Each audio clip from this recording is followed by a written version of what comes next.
He laughed in front of everyone. Loud, sharp, cruel. Guess marriage wasn't for everyone, huh, Nat? Coffee cups froze midair. A few people chuckled awkwardly. I stood there, holding my mug, pretending his words didn't sting. But they did. They cut deep. My name's Natalie, and for 3 years, I was the office punchline.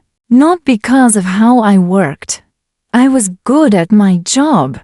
But because I was divorced.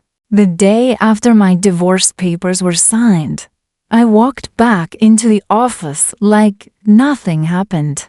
I told myself I'd keep my head down, focus on work, rebuild quietly. People love a good scandal. By lunch, everyone knew. And by the end of the week, I could feel the whispers every time I passed the break room.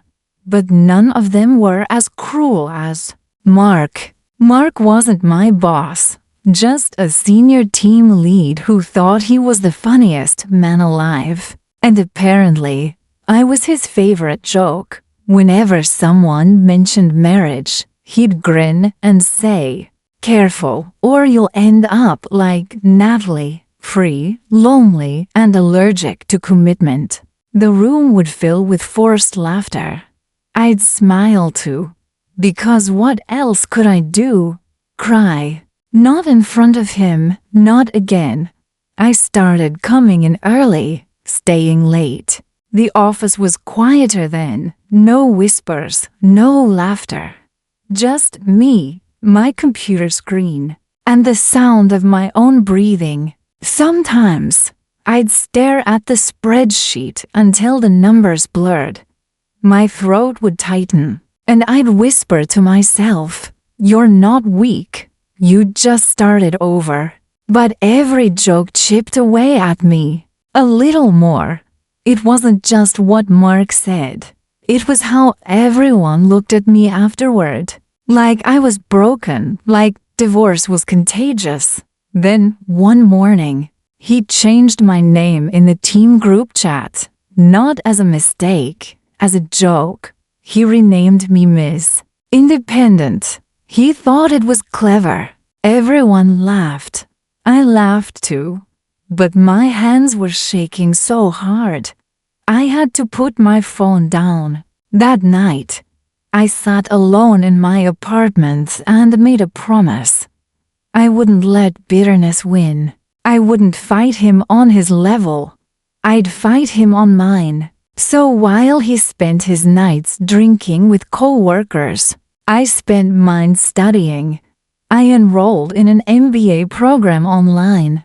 I networked. I learned management, leadership, finance, everything I'd need for something bigger, something beyond him. A year later, our company announced a merger. A bigger firm was taking over. Rumors spread about layoffs, new roles, restructuring. Mark strutted around like a rooster, telling everyone he was too valuable to lose. And me? I kept my head down, smiled politely, because I already knew something he didn't. I had been approached by the acquiring company's HR team. They'd seen my resume online, my night classes, my certifications. They asked if I'd consider interviewing for a regional manager position. I said yes, quietly, calmly, like it was no big deal. 3 interviews later, they offered me the job. It wasn't just a promotion. It was a position 2 levels above Mark. The morning of the announcement, I arrived early. For once, I didn't hide behind my desk. I stood at the front of the conference room as the new executives introduced me. "Everyone, please welcome our new regional manager, Natalie Carter." Mark was mid-laugh when he heard my name. The sound died in his throat. He turned slowly, and our eyes met. His face drained of color. You could almost hear the silence that followed. I smiled, calm, professional. Good morning, everyone. I'm excited to work with you all. Then, turning slightly toward him, Mark, I've heard a lot about your sense of humor. I hope we'll be laughing with each other from now on. The room stayed quiet. He just nodded stiffly, mumbling something about coffee. The next few weeks were interesting. Mark avoided eye contact in meetings. Every report he submitted came in late, full of excuses. One afternoon, he came into my office to clear the air. He tried smiling, that same smirk that once made my skin crawl. Look, Natalie, we used to joke around a lot. Didn't mean anything by it. You know how office banter is. I looked up from my laptop. Oh, I know, Mark. I remember every punchline. He swallowed hard. So, we're good. I smiled. That depends. Can you work under someone you used to mock? He didn't answer. He just nodded and left quietly. 2 months later, the performance reviews came around. His department was dead last. Lowest output, lowest morale. I called him into my office. Mark, I need team leads who lift others up, not tear them down. He opened his mouth to argue, but I raised a hand. This isn't punishment.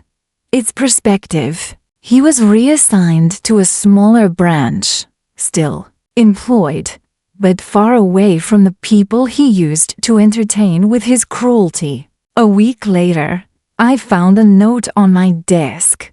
It wasn't typed. It wasn't signed. Just a few words in shaky handwriting. You handled it better than I ever did. Respect. I sat there for a long time, staring at it, not because I wanted revenge anymore, but because I realized I'd already gotten it. Not through power, not through humiliation, but through growth.